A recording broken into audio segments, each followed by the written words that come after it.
Welcome.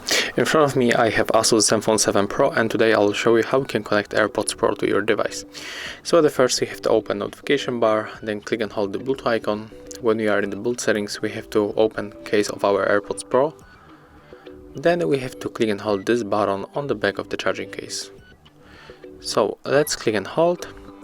When this indicator starts blinking, it means that they are in the pairing mode and we can release that key.